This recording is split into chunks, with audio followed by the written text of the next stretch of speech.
Just want to begin by saying, due to the ongoing COVID-19 pandemic and the state of emergency declared on March 12th of 2020 by Governor Baker, he issued an executive order temporarily suspending certain provisions of the open meeting law. Pursuant to this order, public bodies are temporarily relieved from the open meeting law's requirement that meetings be held in public places, open and physically accessible to the public, so long as measures are taken to ensure public access to the body's deliberations through adequate alternative means. Citizens with a question or comment can join this meeting through the Zoom link. The chat feature will be enabled at the citizens comment portion of the agenda, and participants are asked to comment in the chat. If they would like to speak, indicate your name and address in the chat, and you will then be led into the meeting during the citizens comment portion, which is towards the end of our meeting this evening. Please unmute your microphones at that time. And if you have any questions regarding this process, our administrative assistant, Mary Mortale, would be glad to answer questions. So I just want to begin by taking attendance from the school committee. Bill Buckley. Present. Mark Breen. Present. Jen Gailtitz. Present. Carrie Denizio. Present. Kristen Cyrek. Present. Shauna Hearn. Present. And myself, Nancy Gallivan. So great, we have all 7 of us here this evening. The first order of business is I would like to ask for a moment of silence for a long-term Walpole Public School employee, Bill Backoff, who was a very loyal custodian, passed away this week. And I would just ask for a moment of silence, please.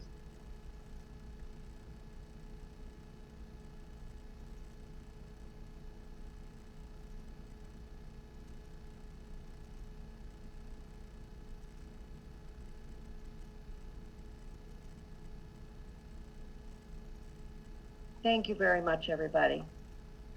The first order of business tonight is we would like to recognize 2 middle school students, and then we have a second recognition from our fantastic school nutrition office.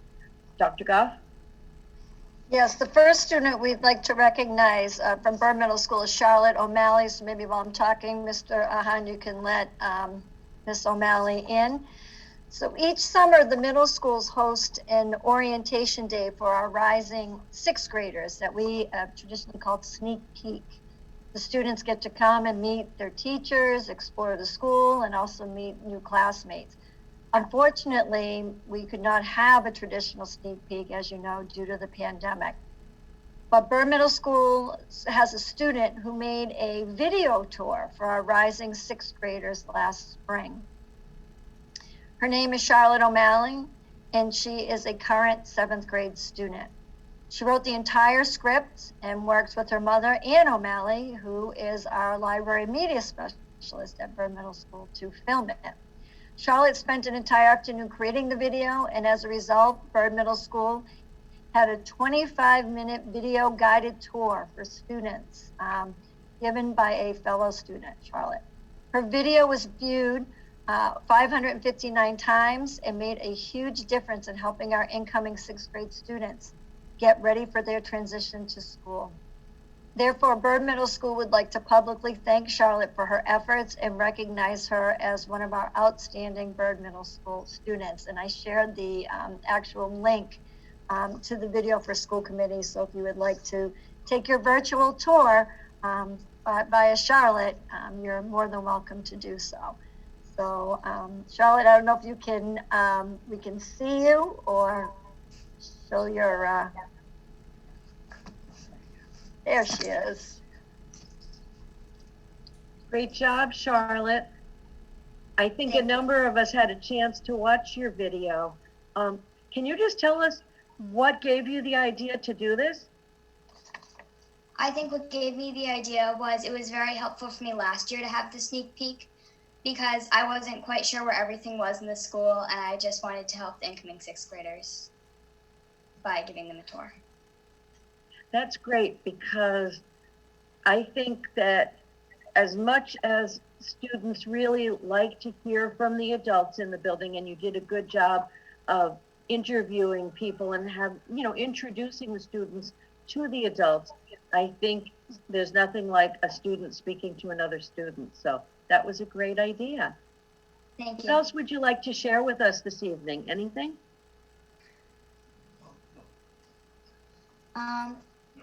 No, I don't think so. Well, you did a fine job, and I see that Mr. Connor is on the call this evening also. I don't know if you have anything that you would like to add, Mr. Connor. I just want to say thank you so much to Charlotte. It really made a huge difference to all our current sixth graders. You did a great job. Thank you. Great job, Charlotte. And now we're going to, congratulations. Everybody's clapping for you. Good job. And now we're going to hear from Johnson Middle School. So Charlotte, you might want to stay on the call for this part, at least just because you'll meet another very community-oriented student. Dr. Goff? Sure. Our next student is Amelia Durso from Johnson Middle School. Amelia was selected to serve as an 8th grade leader and has been working hard to help promote school spirit at JMS. She recently ran this awesome group activity for students in 6th grade and volunteered to help out with the school's costumes for a cause event. She's been recognized by her teachers for always going the extra mile. This past summer, when a family vacation conflicted with the orientation dates for 8th grade leaders, Amelia attended the training virtually. She's a great example of a dedicated student leader and a positive role model for her peers. So we'd like to recognize and congratulate Amelia. I don't know if she's on at all. Mr. Hahn, do we see her? I believe she was earlier, and I can't see her in the attendees. I wasn't sure if someone brought her over to panelists. So, Amelia, if I'm missing you or you're under a different name, I'm sorry.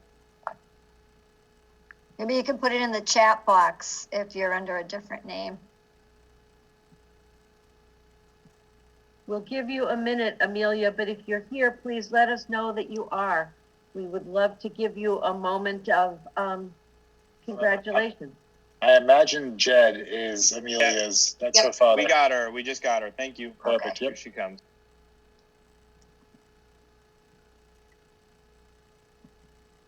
Amelia, if you want to unmute yourself, hi. Hi. Welcome. This is one of the things that makes school committee members very proud, to see how young students like yourself are trying to find ways to make a difference in this world. So thank you very much and congratulations. Thank you. Do you want to share any thoughts about being a leader during this sort of challenging time and what seems to be working well for you at your school? Sure. So as an 8th grade leader for this specific time, we really have to be cautious about making sure that the kids, like the 6th graders specifically, feel welcomed and actually enjoy going to school, because it's really hard to have a social life, especially right now. And even going into a new school, it's hard to just have a social life in general, just getting into a new school and meeting new people. And then on top of that, you have to put in COVID restrictions and only being with certain people. And it's just overall difficult for everyone. And especially when you're going into a new school, it's a lot of work and it's just stressful, especially even with just assignments to do. And I think for the 8th grade leaders, our job is to make that easier for the kids. And I know for my personal homeroom, for my 8th grade leaders, I know that most of them are already friends, and they all had a great time, and they all just really enjoyed talking with each other. And I think for 8th grade leaders, it's important for us to teach the kids it's okay to have fun at school, and it's good to have a break from assignments, and it's good just to relax and play a game every once in a while. And we're hoping that we'll go to the 6th grade homerooms this Monday, or this upcoming Monday, so then we can do another activity with them and we can just have a little more fun. Wow, that's a really good way of explaining things. You did a really Thank you. nice job. And one of the things that we talk about middle school is the fact that kids really do want to explore their social relationships as much as their academic relationships. And you're right that it's super difficult right now, but what you just said is a great example of, some people might call it a small thing, but a really meaningful way to help kids feel connected to their school community. And we can't thank you enough. You make us proud. And we just wanted to take a moment to give you a chance to talk tonight. I don't know if there are any other before I go to other school committee members, I noticed that Mr. Morganwick is here, and I bet you he wants to have a chance to say a couple of words too. Yeah, I just wanted to thank Amelia again for all of her leadership for our school community. I know that she has a lot of great peers around her that she works with closely in terms of the other eighth grade leaders. But as a testament to who she is as a person and as a leader, again, Amelia attended the training this summer virtually, and her classmates were more than happy to carry her around as a Chromebook avatar, as a carry her from space to space and activity to activity, to have her be a part of that mix. And I know that her work and the work of the rest of the leaders are doing a great thing they're contributing a lot to helping our grade 6 students kind of feel more comfortable in the building, not knowing exactly what middle school is going to be like coming in at all. This is very much a different year for that. And they've been there to do everything that they can to help us do whatever we can to help the students feel comfortable and welcomed to the building. So thank you, Amelia. We appreciate all of your efforts. Thank you. Yeah, you're welcome. Are there any other school committee members who would like to comment before Amelia and Charlotte probably leave our meeting? You're more than welcome to stay on and listen to, but things might go downhill from here, girls. I think you might be the highlight. Mr. Hearn has something he'd like to say. Yeah, I just want to add an additional thank you as a parent of a 6th grader who entered JMS this year in a time of uncertainty. There was a lot of anxiety ahead of starting, and what you, Amelia, and the rest of your 8th grade leaders did was fantastic. It certainly helped with the anxiety there, and the activities that you've done throughout the start of this year have been welcoming, and as you said, you wanted to make it fun, and it certainly has been a great experience for her and the rest of her 6th grade buddies. Even though they can't always all be together and school looks different, they certainly feel part of the JMS community. So I'm so grateful, and you guys have done an amazing job. Thank you. Thank you. Great job. Any other comments? Thank you very, very much, Amelia and Charlotte. We very much appreciate what you've done for the community. Okay, we also want to recognize the school nutrition staff who have been behind the scenes in many ways, but doing some really tremendous and important work in the community. Dr. Goff? Yes, you're right. Tremendous work. Our school nutrition staff has been providing breakfast and lunch meals throughout the day and feeding so many in our community. On food distribution days, they provided as many as 6,000 meals. That's 6,000. Last week in one day, they more than doubled their distributions and provided 13,500 meals. The Walpole Food Pantry and the School Nutrition Department has distributed 220 tons of food since the pandemic started back in March. It's amazing. On their next distribution day, which is November 18th, they will provide frozen, uncooked turkeys and vegetables to families. So we've asked Maria Hall to be here, food service director, and also her staff to join in on this meeting.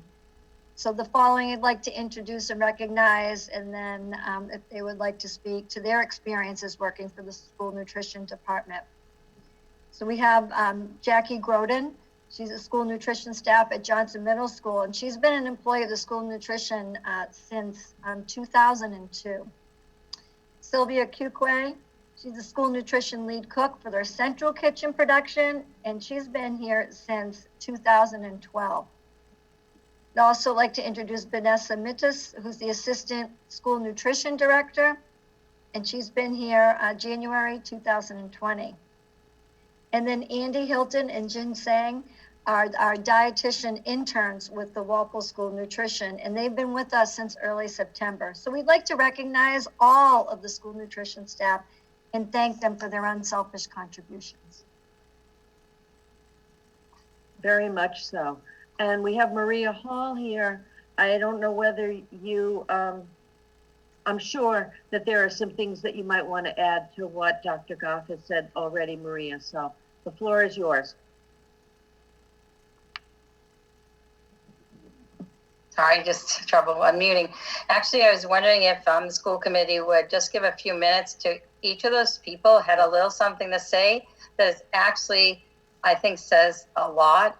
I also really, truly, we were able to start feeding kids 2 days after the pandemic closed the schools. And not only was that through tons of support with, different people to help us get the food distributed, but also through leadership. Really, without the support, we wouldn't be able to do the things we do. So we do appreciate that. But if each of those could just have a little something to say, I think you'd enjoy it. That would be great. We would love it. And I think maybe Jackie, you were the first one on Bridget's list. So why don't we turn it over to you? Sure. Hi everybody. I would like to thank Maria Hall, Walpole Food Service, Walpole Public Schools, and the Walpole Food Pantry in giving us this opportunity to serve our students and families in this way. I have to say I absolutely love Wednesdays and the work that we all do in that day. It's my favorite day of the week.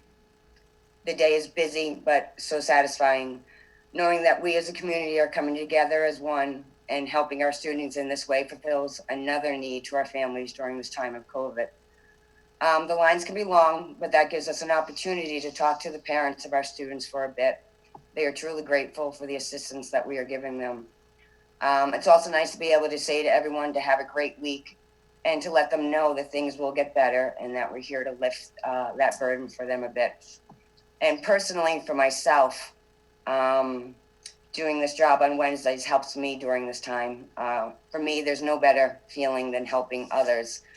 One of my favorite quotes is by Gandhi, and he says, the best way to find yourself is to lose yourself in the service of others. So I feel that we're doing that together, and we're just really happy that we can help out in any way that we can. And thanks for letting us do this. We really appreciate it. Wow, Jackie, that is really a nice thing to say. That was awesome. Thank you.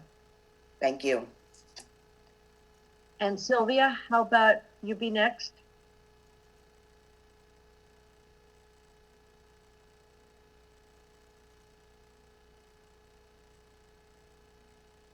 I know you're here, Sylvia. Can you hear me? You can hear my dog too. Sorry. Now we can. So I just wanted to, again, agree with everything that Jackie had said, and watching Jackie, who actually takes the lead outside. She's so welcoming to people. And yes, she's getting to know more people in our community and surrounding communities. Nancy, as you know, with all your volunteering that you've helped us with. So we started with 40 families. We're up to 350. Your dog is happy too. Sorry.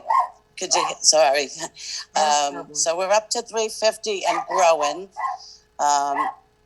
Actually, today we were, after work, we went into the Boston Food Bank, and Ian and Ernie and I picked up almost 5,000 pounds of food that will be distributed for Thanksgiving this coming Wednesday. So we're trying to make a really nice meal to hopefully have families enjoy a meal together, have their food insecurity taken care of, and just really having the community know that we're there for them. Thank you very much, Sylvia. I think that it's important for the community to hear from you how important it is, and we just can't thank you enough, so thank you. I think Vanessa, you would be next. Hi. So to touch base on what everyone else is saying, like we started in the beginning of the pandemic and we were feeding, like Sylvia said, about 40 families. And the funny thing is that we were delivering to all those families in the beginning. So it was a little bit different than what we're doing now. So we were doing that, and then like we were doing about 150 students throughout the entire summer. And then to now be jumping up to like over 600 students, it's like eye-opening to see like how many people you're actually helping and how many families are in need. And it's just crazy. It's just a beautiful thing to be a part of. We have a great team. There's a lot of effort that's put into it, a lot of organizing, you know, like making sure that we have enough meals. We're doing 5 breakfasts and 5 lunches for kids who are hybrid learners. And then we're doing 7 breakfasts and 7 lunches for remote learners. So last week we did over 13,800 meals, which is astonishing, I think so. But yeah, so I'm just very, very grateful to be a part of this team and to be able to help the community. So it's been a really good experience so far. And I hope that it continues to get bigger and bigger. Well, thank you, and thank you for joining us this evening. Andy or Jen, whoever wants to go next, it's your turn. Hi, everyone.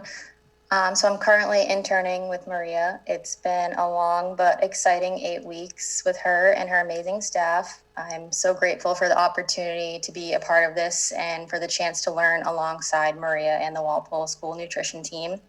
I've had the opportunity to observe 8 weeks of problem solving, hard work, and positive attitudes from each and every one of the staff members. Each week, it's been amazing to see how much of impact it grows to help more and more families. And I'm excited to see what the next few weeks bring throughout the rest of our rotation. Thank you, and thank you for being here tonight. Thank you. Jen? Hey, can you hear me? Yes, we can. Oh, hi. I'm Jen, another one of Maria's interns. I've been with her in Walpole for the past 8 weeks as well. So in addition to observing her role as the food and nutrition director, I've had the opportunity to help out at the food distributions. And each and every week, I'm just amazed at the work that we do. I've witnessed the dedication, the passion, and the selflessness of the staff into making it all happen. And I'm truly proud to have worked alongside them.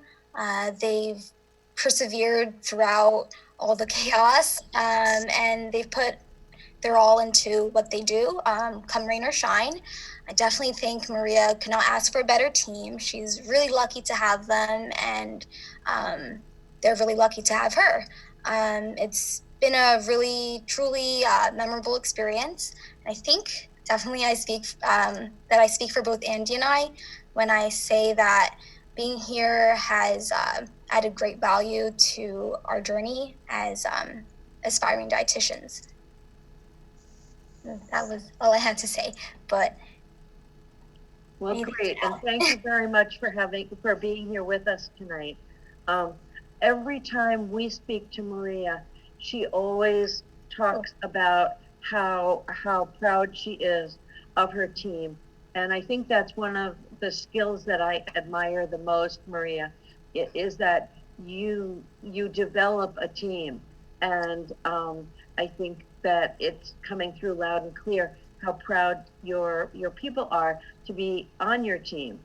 I'm guessing that Mike Frisha might want to have a few more things to say. Am I right, Mike? Definitely, Nancy. Thank you. As you can see, and you've been around, Nancy, to see this transition of this program, there's just an amazing group of people that every year just top what happened in the prior year. And I wonder when that will come to an end. But with this pandemic, clearly they took this as an opportunity to provide not only, food and meals for our kids in school, but now the entire community. And I couldn't be any more proud of the program, of Maria, of her entire team. I love going down there when I get a chance to be in the kitchen and talk to the staff at the high school and talk to the drivers. And you sit back and think about what this program's doing, and it's an amazing, amazing accomplishment. So kudos to everyone on here, and thank you to the school committee for recognizing everyone tonight. And I would like to also just say one more thing. Nancy, thank you, thank you, thank you. You have helped us with the deliveries, like Sylvia was saying, and you've lived it. You lived it beside us, loading bags, and so greatly appreciated. Thank you. Well, we are very, very, very lucky to have you, Maria. And I think that the community does need to understand that, many of the school nutrition offices shut down when the pandemic came along. And that's the exact opposite of Maria's style. She knew that she was going to do everything she could to make sure that didn't happen. But you didn't just do the basics, Maria. You, again, went so far above and beyond. And we're very glad to have you here. And I think it was a great idea to bring members of your staff. So please congratulate and extend our appreciation to all the members of the nutrition department, because it takes a team, and you sure have one. Thanks, and thank you for your time tonight. Thanks. Are there any other people that want to comment? Great job, thank you. Okay. Oh, Bill, were you going to say something? No, it's giving a thumbs up. Keep going. Okay. Thank you very much, everybody. Thanks, Maria. The next item is a student from the Walpole High School. Grace Ryan is going to give a Walpole High School report. Grace, I think I saw you. There you are. It's all yours, Grace. Go ahead. Good evening. I am Grace Ryan, and I am a sophomore at Walpole High School. Term 1 of the school year ends tomorrow, Friday, November 13th. As the number of COVID-19 cases are rising, several students have had to quarantine over the past few weeks. Fall sports are wrapping up this week, with teams having the last of their games. As for winter sports, the MIAA is currently holding meetings to plan for the protocols regarding this season. The winter season start date has been moved out to at least December 7th. The MIAA is also starting to plan for protocols of fall season 2. This start date has yet to be released. The craziness of this year has not stopped WHS clubs from continuing. They continue to hold meetings, often virtually, to plan for this year. The speech and debate team has continued to do well in tournaments, including 2 weeks ago when 3 sophomores each placed in the top 3 of their categories. The drama club is currently rehearsing for a set of multiple smaller plays this winter instead of doing one bigger play like they have in the past. Also, the National Honor Society has started peer tutoring during study periods and after school. Student Council celebrated Halloween with the Walpole community by safely giving out candy to elementary and preschool kids on October 30th. It was a big hit. Representatives dressed up in costumes and went to 84 houses to see kids in their costumes and give them candy. Last week, members of Student Council organized school pictures to be ready to be given out. WHS students received their school pictures last week for Cohort B and earlier this week for Cohort A. That's all. Thank you. Nice job, Grace. Very nice job. Does anybody have any questions for Grace? Just want to say thank you and welcome to the team. You're always invited to stay on for the rest of our meeting if there's things on the agenda that you're interested in, but that's your call. Thank you. School committee. You're welcome. Okay, the next item under new business is a preliminary report on the most recent parent survey that was given. I think it closed a couple, maybe even less than 2 weeks ago. Dr. Goff, or are we going to hand it right to Mr. Hahn? Yes, Mr. Hahn's going to provide a preliminary report on the recent parent survey.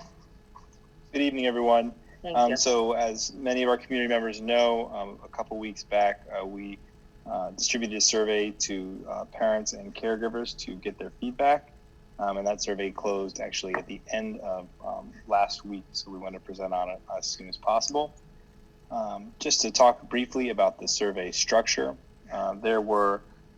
we organized it into 5 different categories: one on safety, one on technology, one category on teaching and learning, one category on social emotional learning or student well-being, and then another category dedicated to remote learning management system. That's for our students who are full remote during this time. There were 29 questions in total, which also included a comment section at the end of each category. We were very pleased with over 2,000 responses, about a 56% response rate, which makes this survey statistically relevant. And we want to just take an opportunity to thank all the parents and caregivers who took the time to fill out the survey, and several who took the time to fill out the survey for each one of their individual children. The next couple slides are just going to give you a little bit more about the audience. You will see that not only do we have a high percentage of responses, but we thought those responses were evenly distributed, not only among schools, but also grade level. This slide shows that in almost every instance, we had over just close to 50% completion at each one of our buildings. So you'll see that the blue represents the school population, the red represents the survey response. You'll see then the start of the bar graph, the percentage. So again, we felt that there was equal distribution of responses from all different levels and buildings. The first part of the survey that I'm going to go over is the responses from parents or caregivers who have students who are in the building, either as the hybrid learning model, cohort A or B, or those students that are 4-day in-person learning model. And we had just short of 1,900 parents and caregivers respond for that represented that group. I'm going to go over each category now, but before I do want to just talk briefly, because you're going to see a similar bar graph and data at the bottom of the bar graph. So I want to talk what some of these colors and bars represent. The blue bar represents the number of responses we received for that specific question or prompt. The red bar represents strongly agree to the prompt, or a 5 on a Likert scale. The yellow bar represents agree or a 4 on the Likert scale. Green is a neutral response, or 3 on the Likert scale. Orange is disagree to the prompt, or a 2 on the Likert scale. And light blue is strongly agree, 1 on the Likert scale. The purple number at the top of each of the bar graphs is the mean for that prompt or question by the entire district. And we have also included the mean by level below. For instance, if you go down for these specific prompts in the safety category, if you look at the second prompt that reads, the school promotes consistent mask wearing at school by staff and students. You will see at the elementary levels, it was a 4.82, at the middle school, 4.76, and at the high school, 4.61. In each case, a favorable and positive response. And we found that in the safety category, there were primarily all scores with the mean well above 4, and actually most of the time well above 4.5. This next category that you're looking at is the technology category, and this also showed many favorable responses. The third prompt, the amount of screen time my child is participating in during their remote learning days is appropriate, was a bit lower. And I actually thought that this was best captured by a comment from one parent. And I won't read all the comments, but I will read this one. This parent responded, "It's hard to answer the question about screen time. It seems impossible for the remote day not to be filled with screen time. My student receives some worksheet activities, but the majority of his time is spent on the computer, and he likes to explore other programs and student resources during breaks. While I would like there to be less screen time, things off the computer tend to require more of my support, which is also challenging because I am working remotely. We understand the complexity of screen time, and this is something that we discuss often with staff and also in our leadership meetings. It's definitely an area that we're going to continue to focus on as we move forward, providing both in-person and remote instruction. As we suspected, the teaching and learning category also provided important feedback. While many caregivers were satisfied with the structure of the remote day and the resources available for students to access learning, it seems parents are looking for additional synchronous or live streaming opportunities. These results were also reflected in the comments that I will not read each one, but I will pause for a second to provide the viewers an opportunity to read some of the responses that we chose that support the data that parents are seeking and looking for more synchronous or live streaming opportunities for their remote student. The last comment, which I will read, does a nice job of bridging the gap between the teaching and learning category and the social emotional student well-being category. It reads, she feels engaged with her class when she was live on Google Meets. There is only one synchronous lesson during her cohort remote days, which is not enough. She enjoys her synchronous classes and breakout rooms with other cohort. It would be helpful if there were more of these, as she does not have one girlfriend in her cohort. She is one of 3 girls in her cohort, so she spends most of her time with the boys in her class. I notice she's really missing the connections with her girlfriends. As we suspected and consistent across the state, we are seeing lower results with students' connections to their teachers and to other students. This is true for our hybrid and full remote students, as you can see on this slide. We know the reduced in-person instruction and the social distancing while in school play a role in these results, and it's something that we wrestle with as a district. And it's something that we discuss often with our staff, and also something we look to develop with our social emotional learning district committee to continue to support our students in school, both academically and social and emotionally. The final part of our survey was looking to get results from our remote population caregivers. That included 177 responses. This is from caregivers or parents whose child is enrolled in our K-5 remote learning management system that is run completely by Walpole Public School teachers, and our 6-12 remote learning management system that is primarily run by the Edgenuity courseware platform. These questions had mixed responses and demonstrate the need for us to dig deeper into the Edgenuity platform and how it is or is not meeting the needs of our students.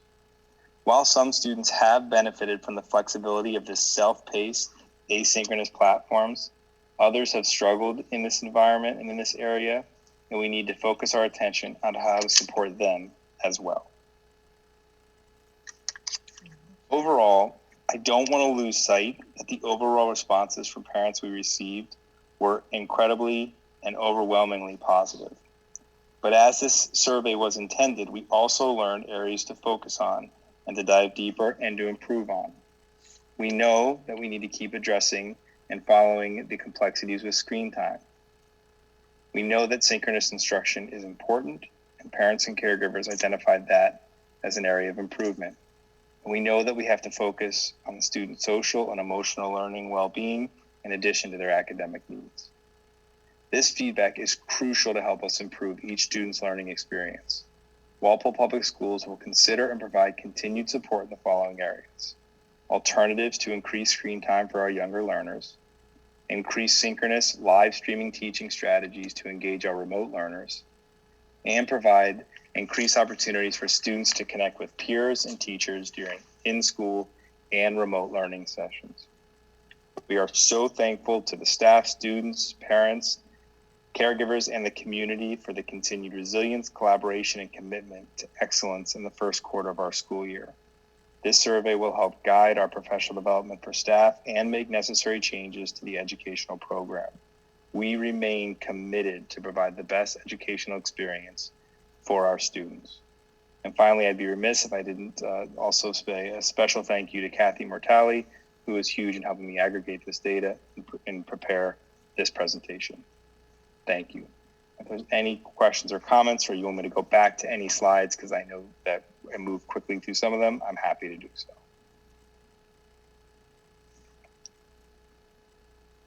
Great, thank you very much, Bill. And to my fellow committee members, I can't see everybody on the screen. So if you have a question or a comment, just join in right now, please.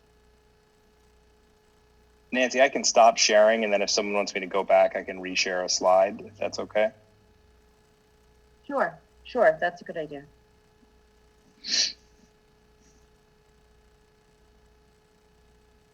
Are there questions or comments for Bill? Carrie. Thank you, Mr. Hahn, for that comprehensive presentation. I'm sure it took a lot of work to put it together. My question pertains to the action step around providing more synchronous learning opportunities and live streaming for students.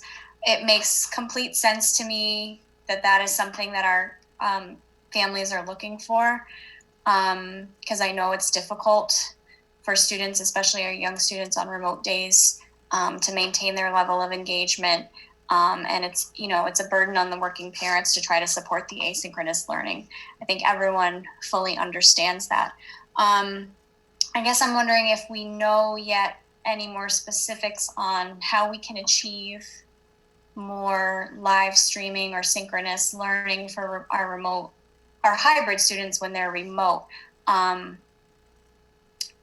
Because I know it's challenging for teachers to have to manage a group of students in front of them and a group of students at home. And I'm a little concerned about responding to this stated need without sort of, what's the word I'm looking for? Without diluting, I guess, the quality of instruction for the students when they are actually in person, if that makes sense. Yep. So I can talk briefly to this, and Dr. Goff, if she has any additional comments, but as you and our community knows, one of the first things we did is require all remote learners to have a check-in during, for our elementary students, typically 3 times a day in key learning periods, and for our middle and high school students at the start of every period. Out of the gates, our goal and our focus were for our teachers and students to get used to managing what was going to be or is our hybrid model. However, with that said, our long-term vision is that the synchronous and live streaming instruction, as the comfort level increase, would the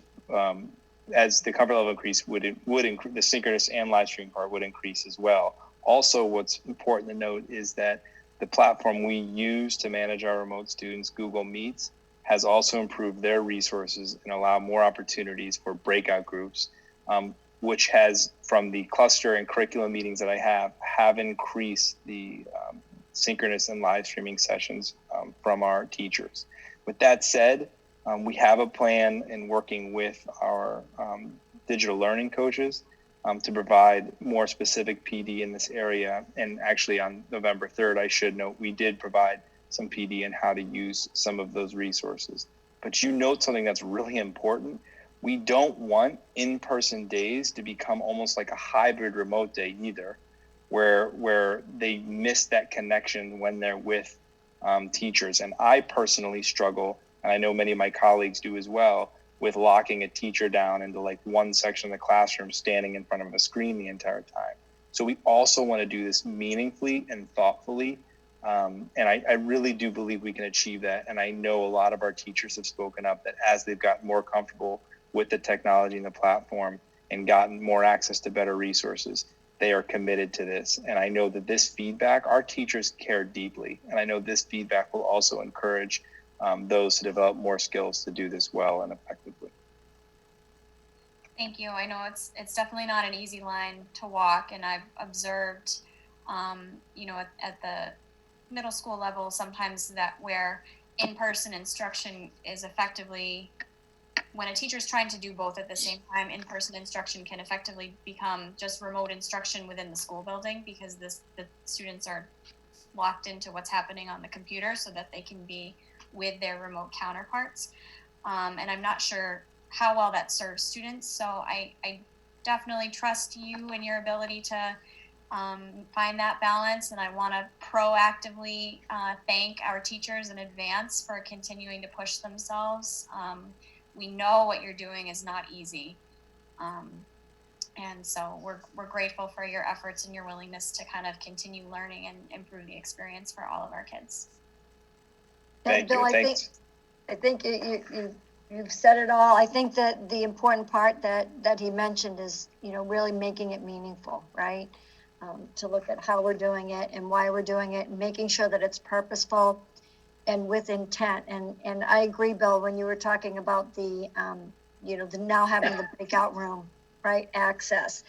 And if you're able to, but like I was in going around to the buildings, that you're able to see what a teacher may normally do as group work, able to do that now with both the group at home and the group in session, and be able to continue that group work.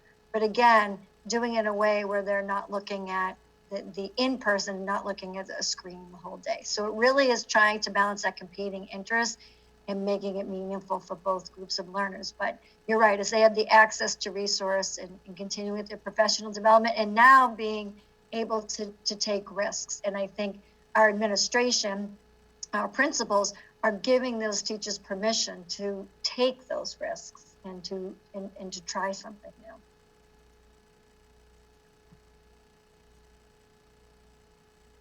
Are there other questions or comments? Sean? Thank you. Has there been a survey out to the staff about what their needs might be to help them to support synchronous instruction, whether it's technology, pedagogy, curriculum assists, things like that? There was a survey provided to staff. It was an overarching survey that involved a lot of questions, actually rooted in their social emotional well-being. But in that survey, because it was narrative and qualitative based, we received some information about resources. We do work really closely with coaches and curriculum leaders. So I don't feel disconnected to staff needs, and Mr. Frisha and Dr. Goff and their team early on in this kind of transition talked a great deal to leadership and to staff and curriculum leaders about resources that would be available. Our November 3rd meeting with many of our levels kicked off with like a roundtable. So that was an opportunity where our staff got together and discussed some of the curriculum resources that were being used. And even out of that, Sean, we did see some staff excited and encouraged by their peers and colleagues to seek out resources or access to resources they didn't, even know existed. So we were trying to not only promote education of resources, but also ensure our staff has access to those resources. That's great. It's always great whenever you get to put staff as a leader in front of the rest of their colleagues. It elevates everybody. That's fantastic.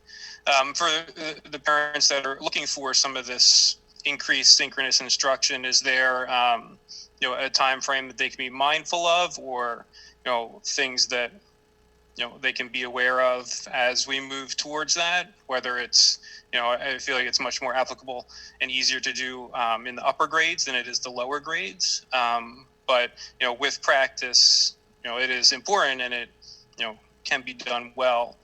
So just wondering if there was a timeline or an expectation of when we might be able to experience some of that. Yeah, it's a great question. We don't have like a benchmark date, but what I will tell you is our plan is to do 2 more parent surveys, at least 2 more, to measure our progress, because I think progress and growth this year is going to be a really good data point to show how we're responding to our students' needs. And besides for a couple questions that I'm going to be more specific and thoughtful about how I ask in the second survey, one of the things we're going to do is look for an increase in synchronous and live stream instruction and seeing if parents see that. And it's as a real area of emphasis for us as leaders. I do believe our teachers will respond thoughtfully. We do have some structural changes that we're working on, that as a whole wouldn't be probably appropriate to talk about tonight, but that I think will benefit the synchronous and live streaming instruction as well. I hope that answers your question. I'm sorry I don't have a date for you, but it is something that's on our radar as far as being timely and urgent to take care of. No, I certainly did not think of a date, but just a process, and that was great. Mr. Hahn, thank you very much. Bill, I'm glad you mentioned the like a follow-up survey. So what we would like to do, if we can do this, I know a couple of parents had asked, you know, if they noticed that their email addresses were being collected, we weren't checking up on them. The reason was because if we have that, we can platoon and make this group who took the survey an actual cohort. So then when we give the survey again, it doesn't mean that, you know, other people can't take the survey that didn't take it the first time, but it'll allow us to disaggregate that data and compare almost apples to apples, and then really be able to have, because that's true benchmarking. If you can cohort the group and give that same group those questions and follow that group throughout the year. So we're going to try and do it. Right, Bill? That's right.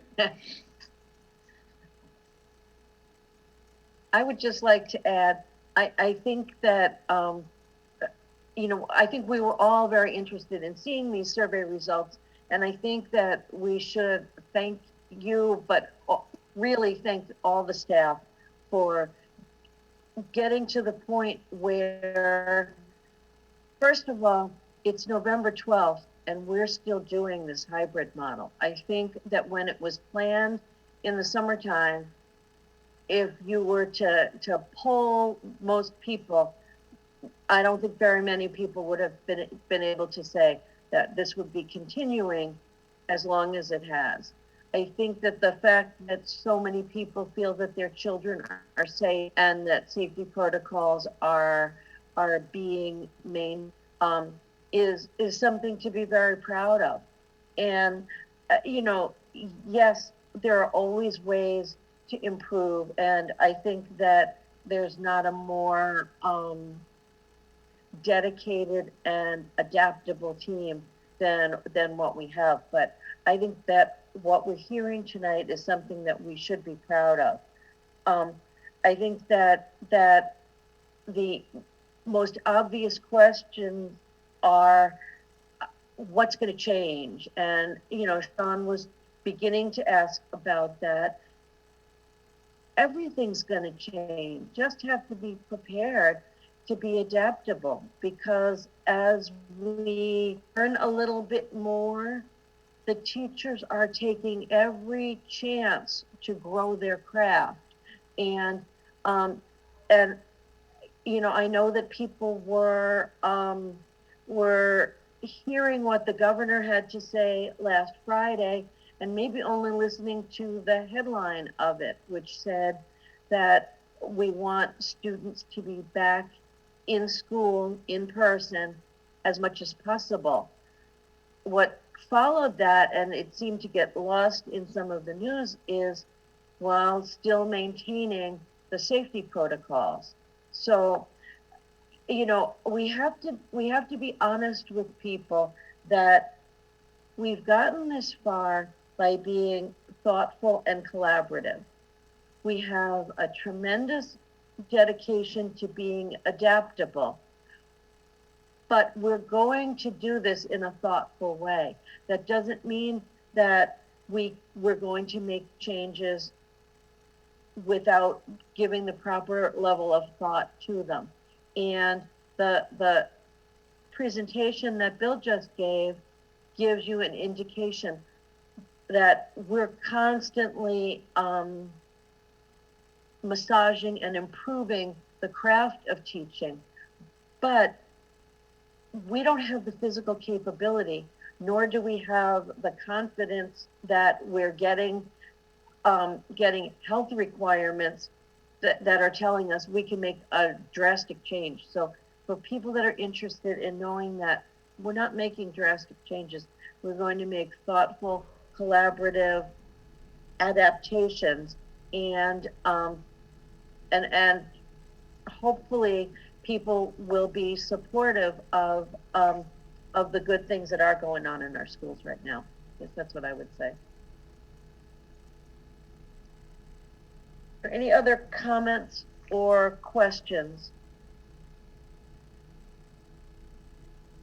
If not, the next item we're going to take up is going to be the middle school building project, because we have some members from Compass on the call, and we'll take for the superintendent's report. So, Dr. Goff?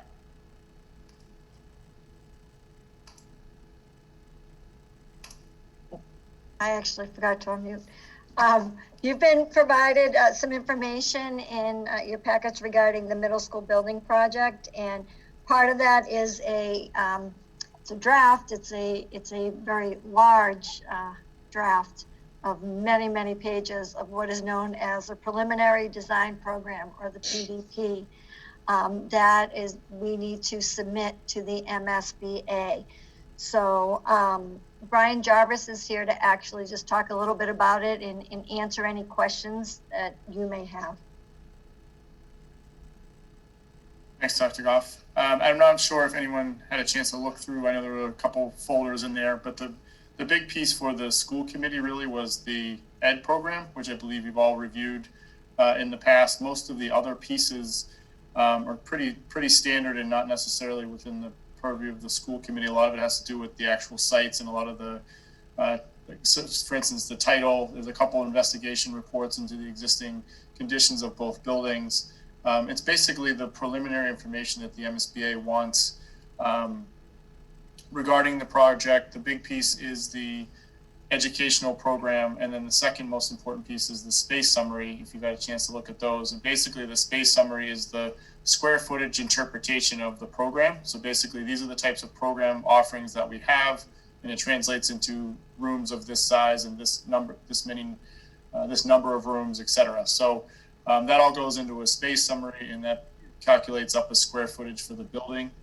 And then the architects from TAPE take that square footage of those spaces and basically come up with conceptual layouts on the sites to see whether or not certain types of buildings will fit on the site. And they have to look at the multiple options that the MSBA is looking for: a straight renovation of the Bird School, an addition renovation to the Bird School, an addition renovation to the Bird School for a possible combined middle school, and then obviously a new building on the Bird site for either a single school or combined school, and then also the same addition renovation or new building at the Johnson site for a combined school.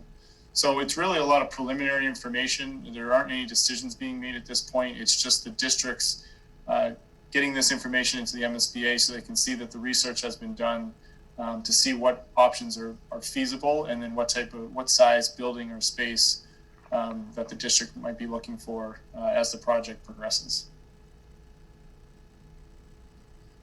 Any specific questions, if you guys had a chance to look at any of those? But again, really the main topic for the school committee was the ED program.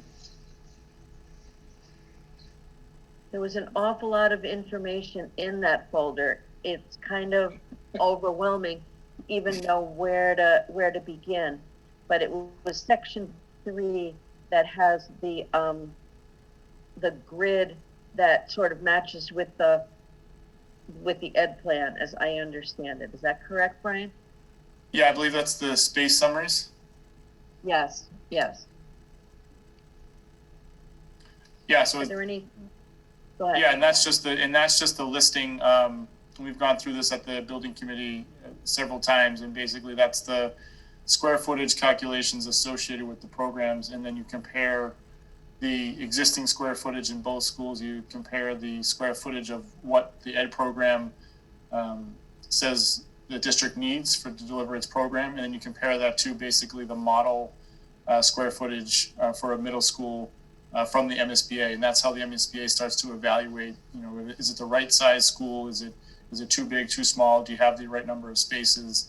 And that'll be part of their initial review, is that the square footage and the layout of the building, the type of building that the district is proposing, does that line up with what the district has in their ED plan? The MSBA puts a lot of weight and goes back to the ED program continuously through design to say that, yes, these are the programs that the school offers or is currently trying to deliver. This is why the space is going to be of a benefit, and it's supported by the ED program. It's typically the MSBA does not allow for districts to bring something out of the blue and say, oh, it'd be great if we had this type of space. We've never done this in a district, but would it be cool if we built this space? They're not going to support, if the ED plan doesn't support it, the MSBA is going to look at that, and ask the district for more justification. So I think Dr. Goff and her team, and then through the workshop with this committee, along with TAPE, has done an excellent job of kind of crafting that ED program to provide a solid foundation for what's proposed new spaces for the district.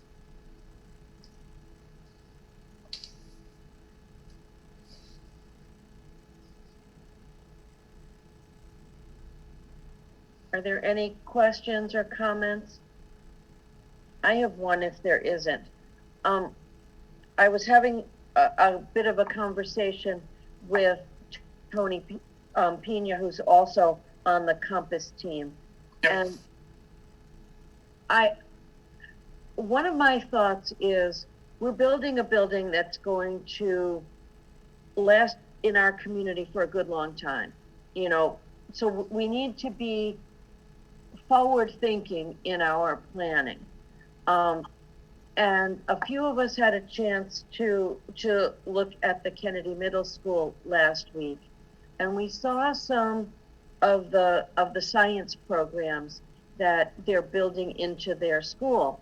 And all along, I've always come from the point of view of science and technology, and science, technology, and engineering are probably the areas that will change the most over the next 30 and 40 years. And we want a building that meets the needs. We talk sometimes about the fact that we're preparing students for jobs that don't even exist today because things in those areas change so quickly.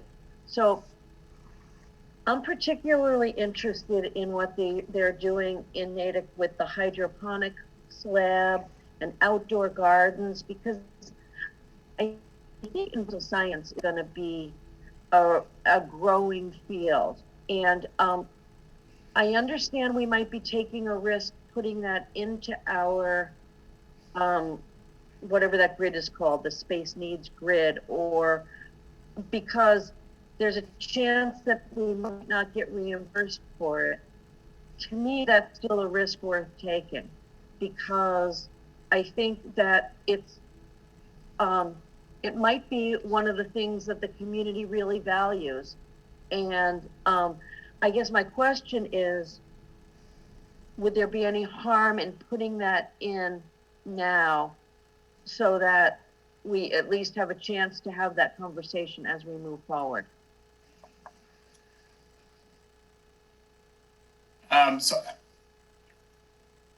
So I think the way that the current ed program is set up and the space summary is set up is that there's spaces for technology and with, you know, quote unquote vocational type spaces where they're fairly flexible, where we have the space and you have programs that you currently offer. And again, if you have new spaces, then those are things that could change over time, like you mentioned, where you might be able to offer programs because there's an interest.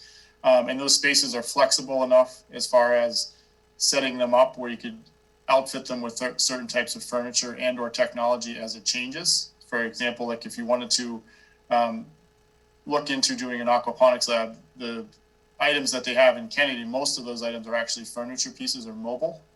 So there's not a lot of things that are built in the Natick space. The room is set up in a way that it's flexible. It has a connection to the outdoor roof garden. It just so happens that those were some of the programs that they had initiated prior to the school project. And they wanted to continue them in the new middle school. So I think from a Walpole perspective, currently you do have a lot of specific science programs that are quite popular in the school and then move up to the high school. But you do have spaces in the new building in the space summary that they're somewhat undefined right now. We know that they're going to be technology or engineering type spaces, but at this point it's more about just getting those square footages into the program and really not defining exactly what's going to be in some of those specialty spaces. I think the ed program definitely moves you in the direction of making sure that you have science and technology types and engineering type spaces, but we haven't quite, you know, defined anything related to what those rooms might look like. It's just square footage at this point. Okay, thank you. Other questions for Brian or for Mark Breen or anybody else? So Brian, just to be clear, oh, I'm sorry. Why don't you go first, Sean? It's just a quick question about the space summary sheets. Is there a key somewhere that defines like what the different colors are?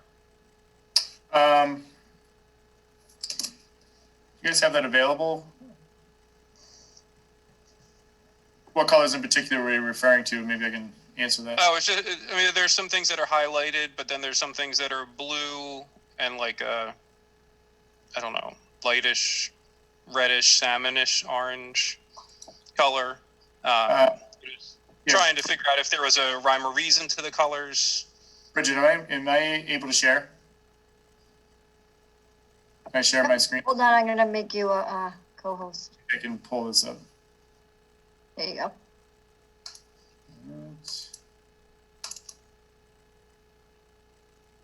So this is updated for a combined enrollment. So as part of the process with the MSBA, we had to do space summaries for both enrollment studies, right? A single school and a combined. So we did this chart for both schools. And the way that this is set up is that, again, the spaces, kind of the category of spaces, I know it's a little bit tough to see. I'll see if I can zoom in. Core academic, special education, art, music are all defined on the left-hand side. And as you move across this space, it looks at the existing conditions. So you list what you currently have between the two schools totaled up here. And then you have what is proposed. And again, this is based on the ed program, how many rooms, how many square feet per room that you are proposing in the new building or in a renovated building. And then they look, this side over here to the right is actually the MSBA template, and that is actually locked. So this is what the MSBA basically provides as a template for, in this case, a middle school. They have one for an elementary school. They have one for a high school as well.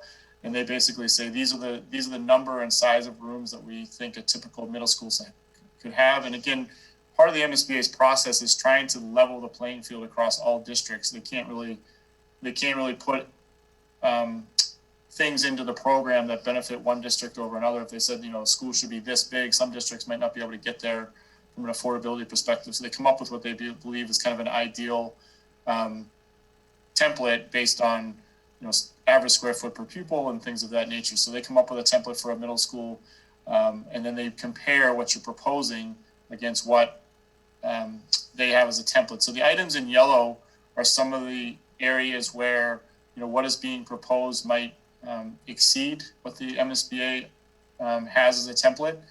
And as part of the MSBA's review is what they start doing is they start looking at two things as far as a project goes. Is from an eligibility for reimbursement, they look at, do you have a higher quantity of spaces that we suggest as a template? Do you have bigger spaces that we suggest as a template? Or are you proposing spaces that we don't that we deem not to be eligible just categorically? So the big example of that in a middle school is that the MSBA does not include an auditorium in a typical middle school.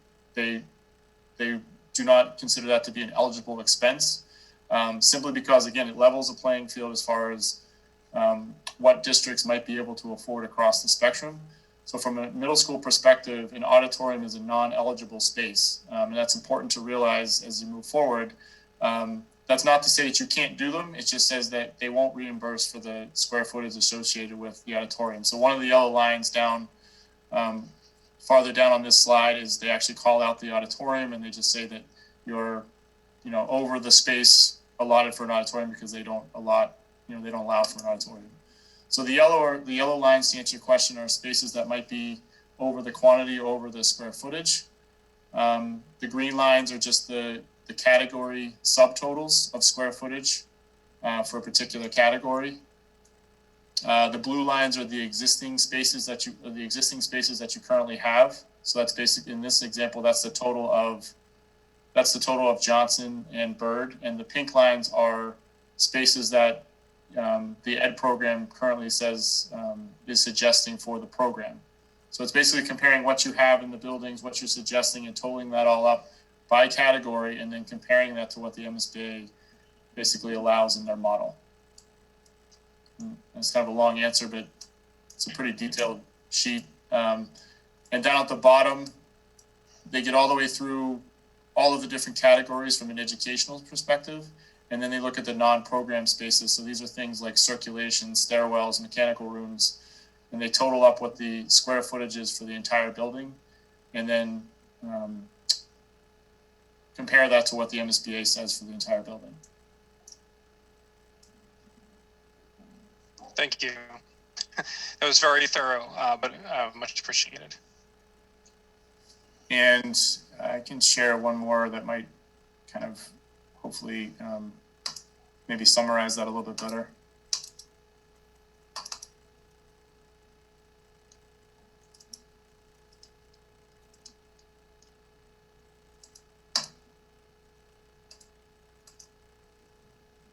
Maybe not.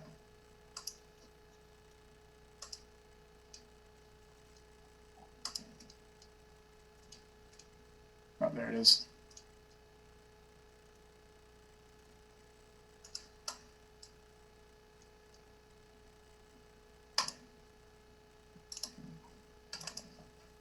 All right, can you all see that? Yes. Okay, so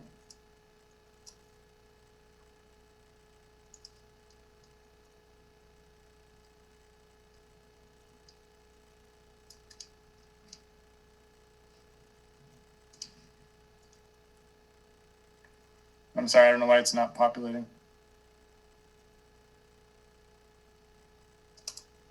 Anyway, if that comes up, I'll share with you. It's basically a summary of the two space summaries, one for the single school and one for the consolidated school. And the takeaway of that exercise was that something that can be considered is that given the program of middle school and the teaming structure of how education is delivered, a single school is somewhat less efficient than a combined school when you compare it to the MSBA. So from an MSBA's perspective on a school of the size for a combined enrollment, and the fact that you're obviously condensing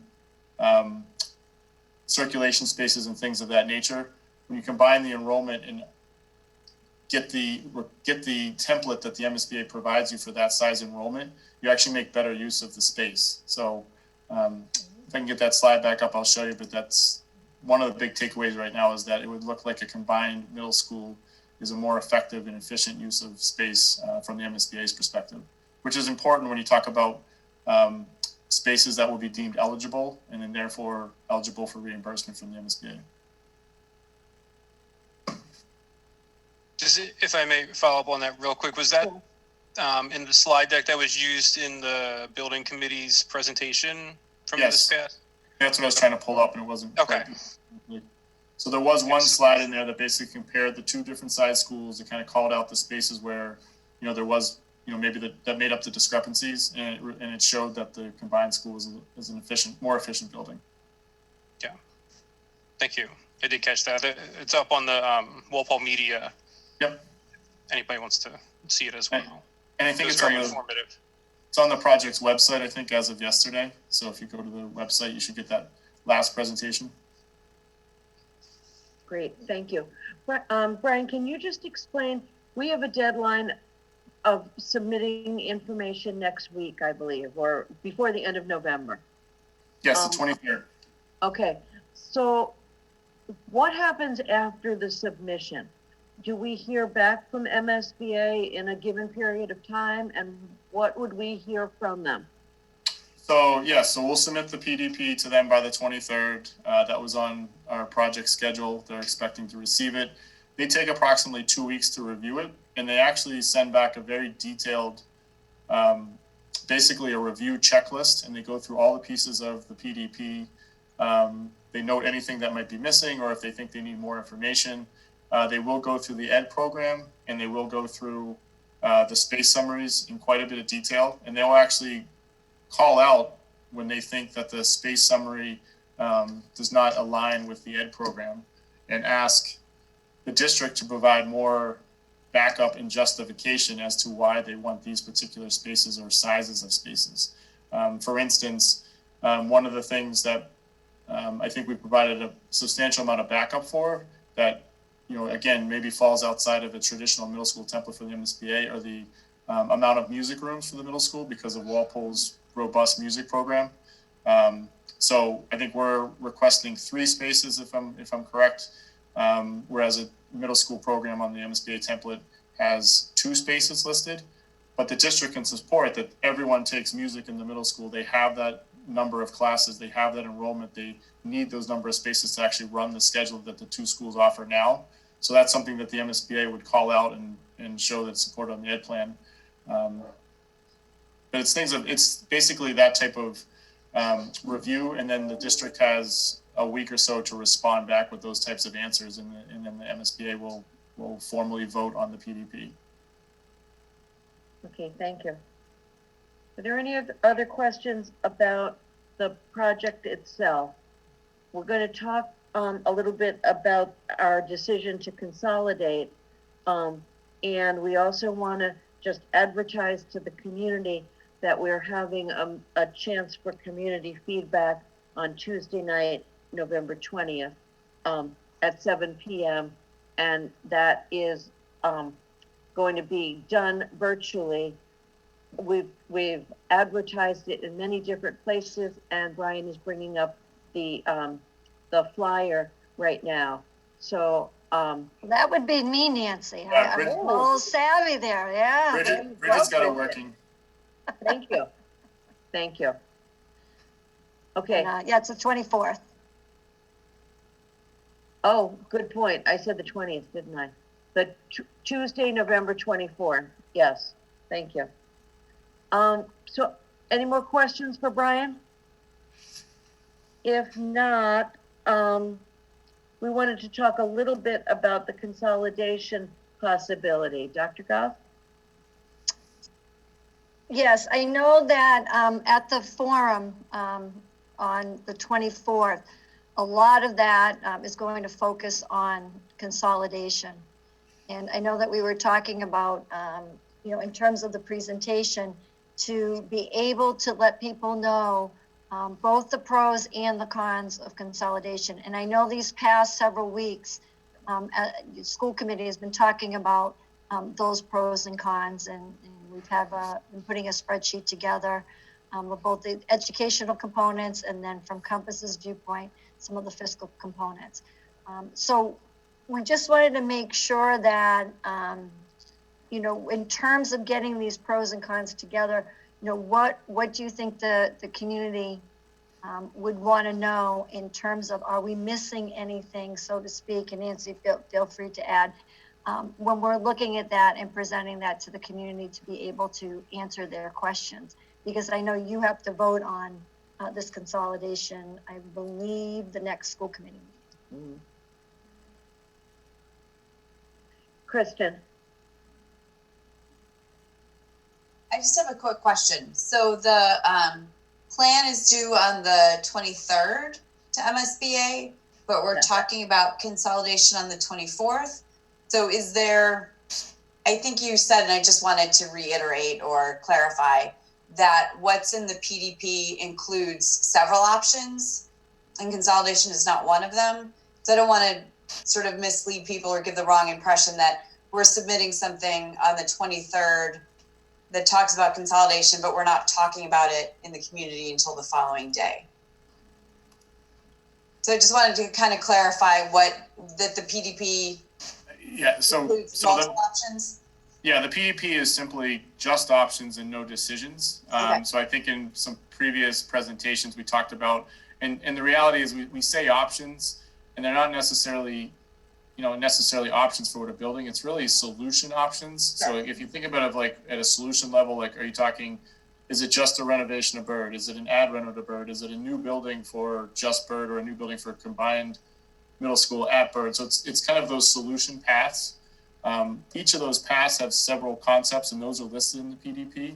Yep. As far as like what a size footprint might look like for each of those solutions, or how many phases a renovation might take. But no decisions are being made at the PDP stage. So okay.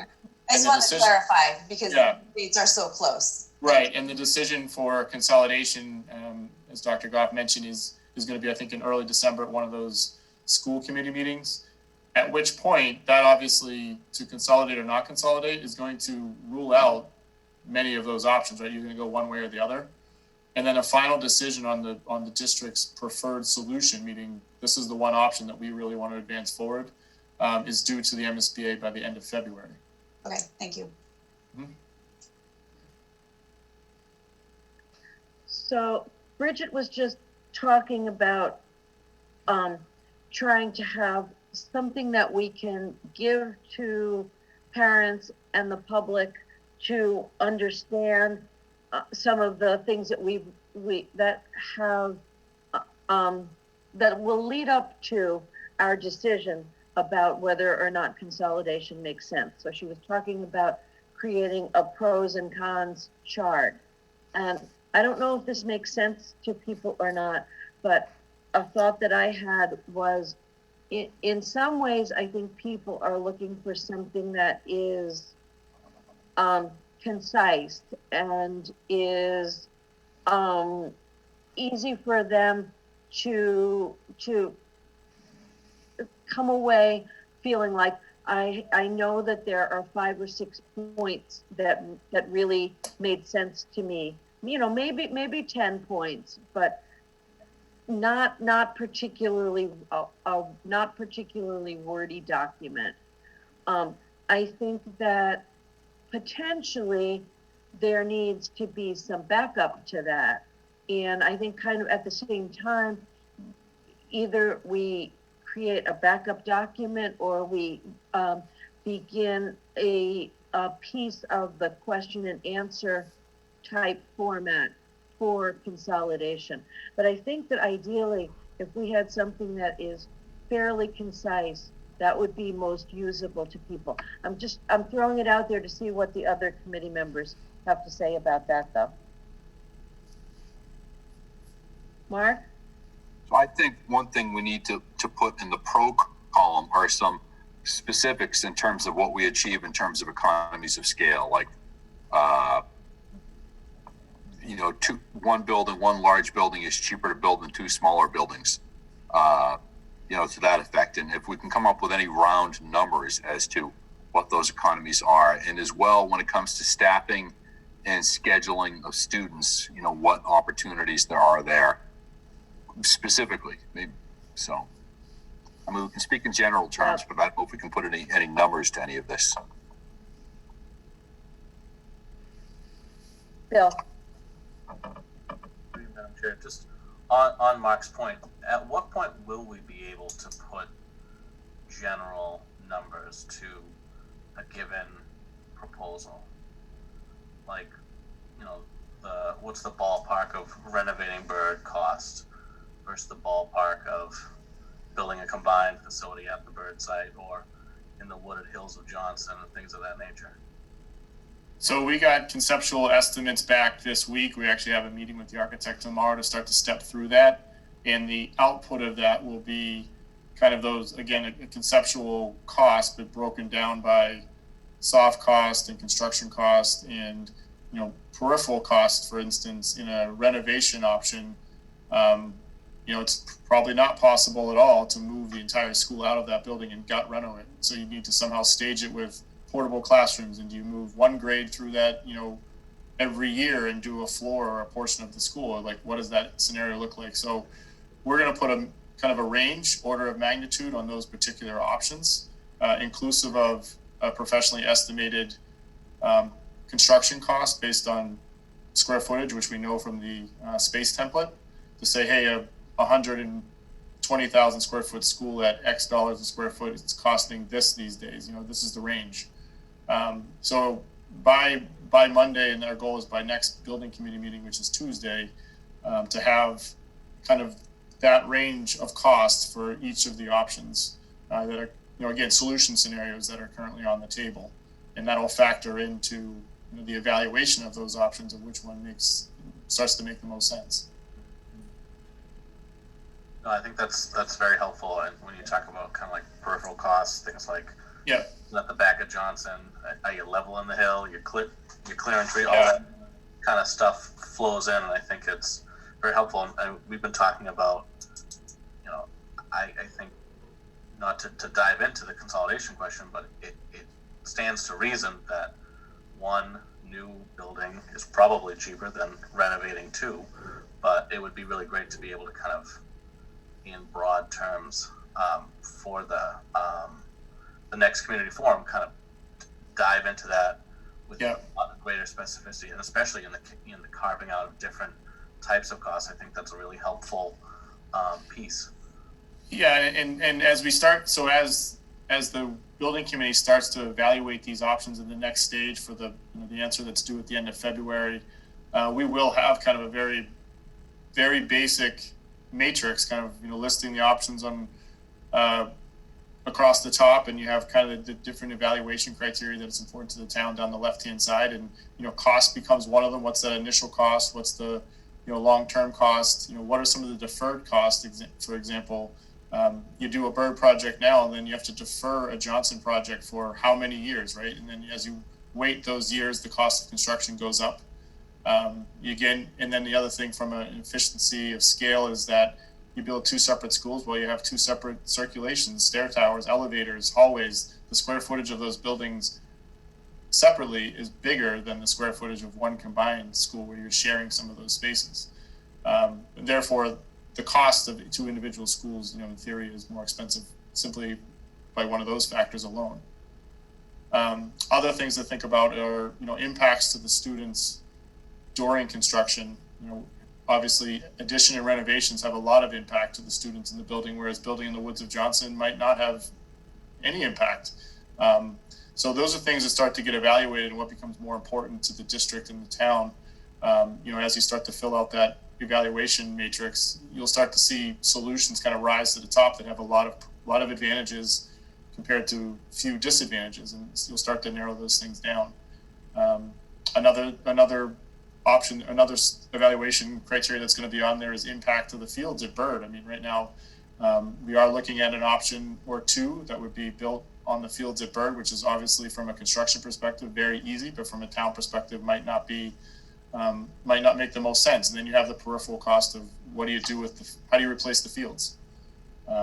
Whether that's all at Bird, which you probably cannot fit, or do you have to redo other fields in town or make other fields to accommodate? So that becomes possibly a project cost as well. So, but from a consolidation perspective, I mean, the committee should really be talking about what they feel are the pros and cons of it, because I think we're going to need feedback from the school committee on the 24th. We can talk fiscally about what we think construction costs differ and phasing and timing and stuff, but really from an educational perspective, I think they're going to look for input from the committee as far as what you guys think. And there aren't any wrong or right answers right now. It's just kind of coming up with those two lists that people can start to think about. Bill. Nancy, if I could just keep going. Thank you, Mr. Jarvis. I really appreciate that. And I think maybe through the Compass website and our own district website, kind of encapsulating the kind of architectural, structural cost pieces is one, and then the other, the pieces about combined services that some of our principals have talked about might be a good document to have. But I just think, as I've said before, not to beat a dead horse, but being a Johnson alum, I continue, and especially after our last parent discussion, I'm really concerned about equity and the possibility of, if we do two projects, having a decade or maybe longer of one state-of-the-art facility for one half of our students and a facility that has documented deficiencies and limitations for the other half of our students in town. So I think it just, on that alone, it merits really strong and consideration of our committee and our colleagues here of looking at a combined option, while we kind of temper that with maybe some of the concerns that have been raised over the last few periods for public input about what having that large group of students together will be. And I think we've heard a lot about neighborhoods and nesting and the way that when you have more students, there are great opportunities for individual students who may not be able to find a club or a niche or a specific course to be able to find that and find a place to thrive. But I think just the most central thing for me that merits such careful consideration of a combined option is the possibility of doing this for a decade with one school. And I think, Mr. Jarvis at the last kind of public information session raised the point that the MSBA really doesn't like to bring you in until you've finished the project you're undertaking with them now. So we're talking about 2 or 3 years before we could even apply for a Johnson. And then, we did 3 tries to get into the process in the first place. So that's another 3, and then construction would be additional. So I think all those things just really merit, careful consideration of the combined option. And I'm excited to get the kind of financials, because I think, as I've said all along, I think it's probably more cost effective to do one large building. But I think all those things are things we have to look at very long and hard. We talk about a solution for all of our students, 6 to 8. And when we started this process, it's important to not lose sight of the fact that we were looking for a solution that for all of our students 6 to 12, and we've kind of shortened our scope in the short term. But it's very important to just to kind of keep all those things in mind as we go forward. So I'm sure there's lots of other great arguments to be had, but those are the ones that are most central in my mind. So I think what we need to do is we need to end up with a document that we can share on the 24th. My suggestion is that we have a draft of it completed by a week from tonight, and then share it with the school committee for sort of final approval.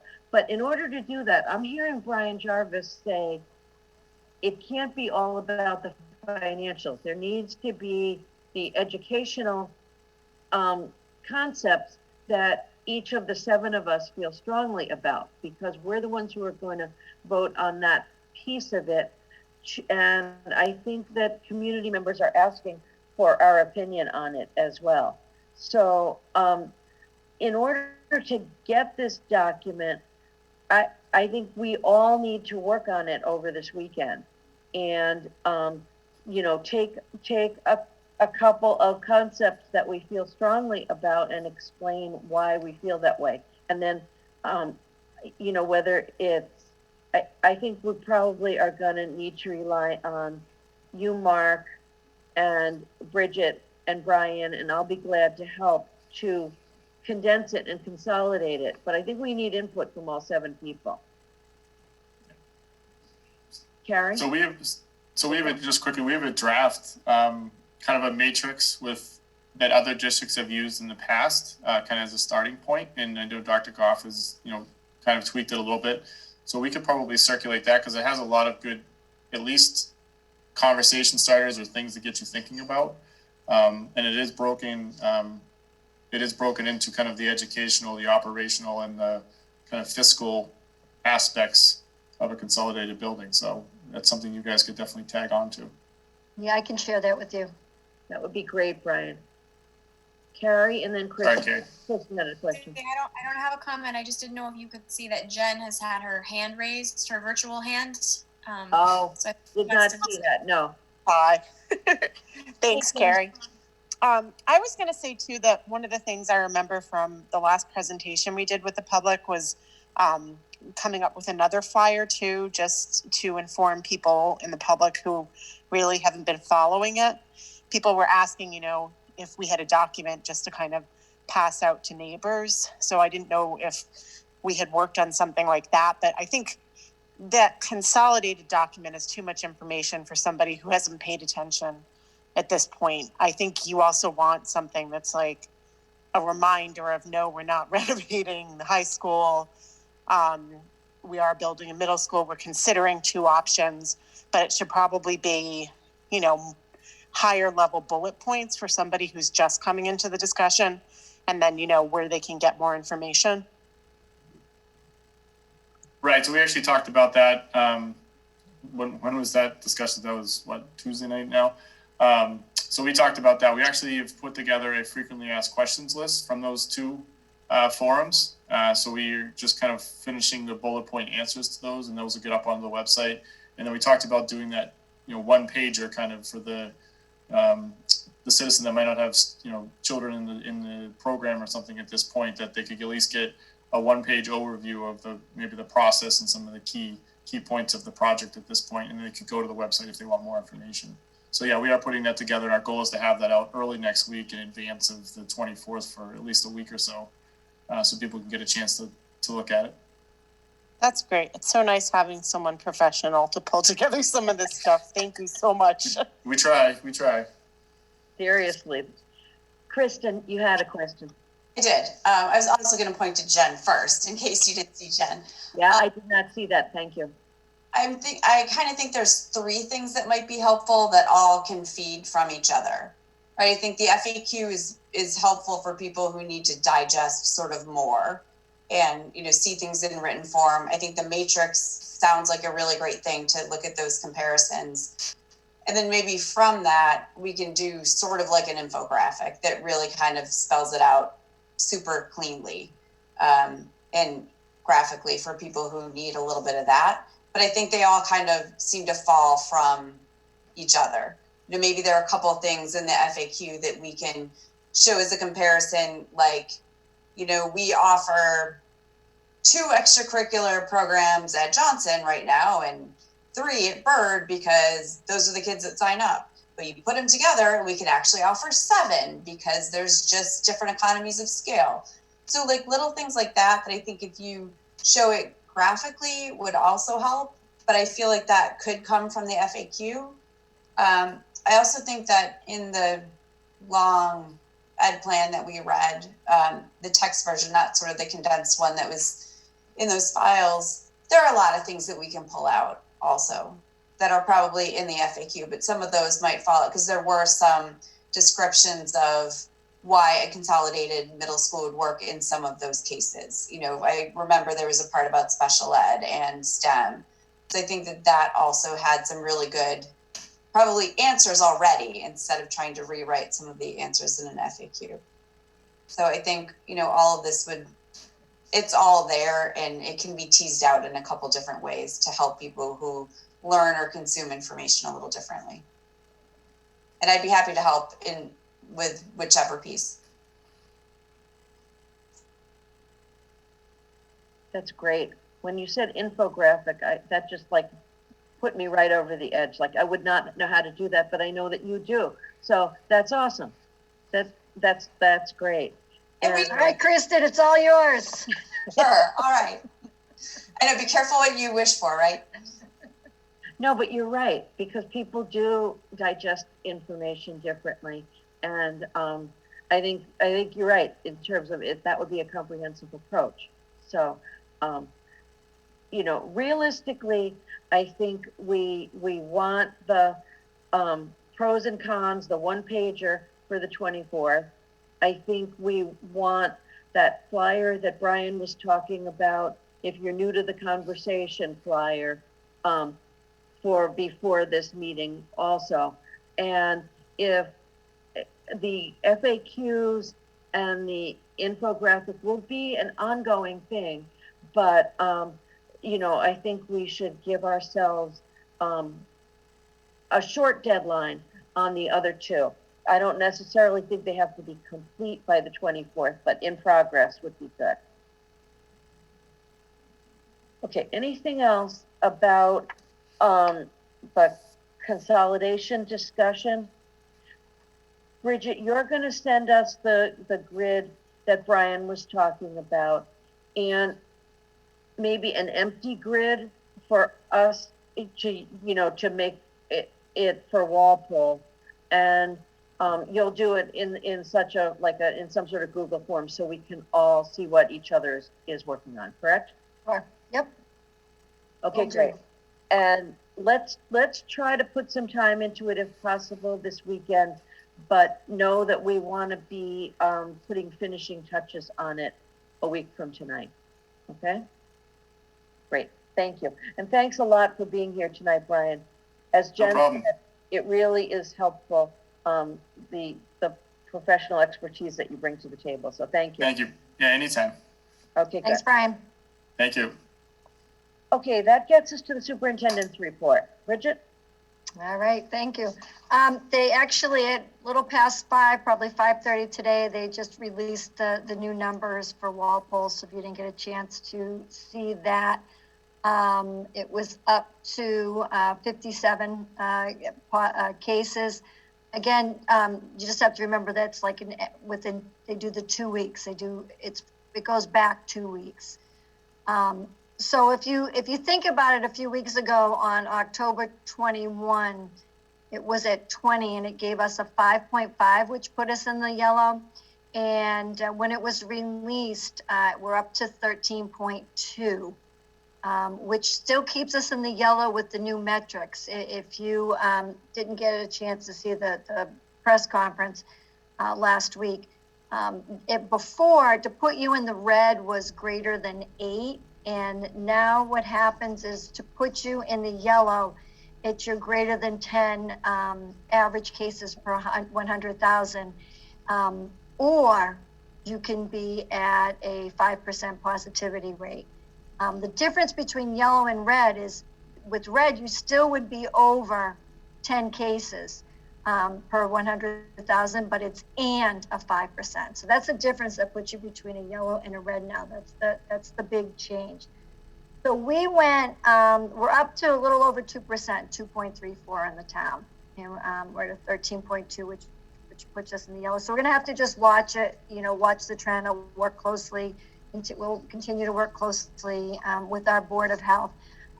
What I did on the website, that you can see all of Walpole Public School positive cases, because I know parents get that just from, might get a letter from their individual school, but they'd like to see collectively the district and the different schools. So that's updated at the end of each week. And what I do is work with the Board of Health, and I take Sunday to Saturday. So what I'll probably do tomorrow is I'll input this week. And then if any come up over the weekend, which they tend to do when I get those calls on the weekend, then I'll update it for the schools. Just as a reminder for travel with the Thanksgiving and December breaks approaching, just want to remind everybody of Governor Baker's travel order, and that all visitors entering Massachusetts, including returning residents who don't meet the state exemptions or travel to a high-risk state, it seems like just about every state now, required to produce a negative COVID test result that's been administered up to 72 hours prior to arrival in Massachusetts. If families are unable to be tested prior to leaving the high-risk states, then we ask that they arrange to be tested within 24 hours of their return to Massachusetts, and any negative test results can be turned into the school nurse.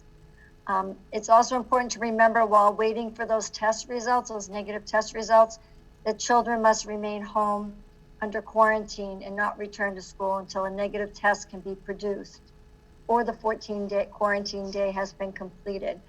Currently, I believe today we're down to 7 states which have been classified as lower risk, and you can find those on the Massachusetts COVID website. That will give you that update. Also, during the past several days, many superintendents have expressed concerns with the governor's press conference on Friday, November 6th, when I just mentioned the metrics were changed. The governor did set expectations that schools and communities is designated as gray, green, or yellow. Return students fully in person if feasible. Clearly, the words, as Nancy had mentioned, if feasible, are key to any possible return of in-person options. The press conference also solicited some questions from our school community, and I've got a few emails as well, and I thank parents for their input and their respectful nature in our communication. They've been some really great emails and supportive, and I thank them for that.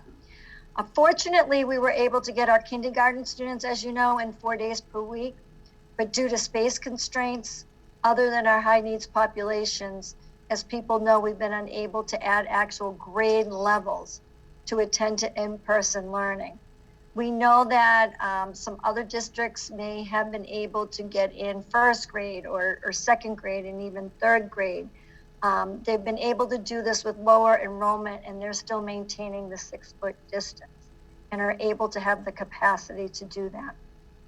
While the goal is certainly to get students back into school full time, the notion of doing so at this point can present a number of challenges. Very simply, using a minimal in-school transmission of the COVID virus as the sole criterion to favor full-time in-person learning can leave a host of other issues unaddressed. It's also this multi-tiered and collaborative decision-making process between the Board of Health, our Department of Elementary and Secondary Education, and then of course the school department, based on the information and resources and spacing available.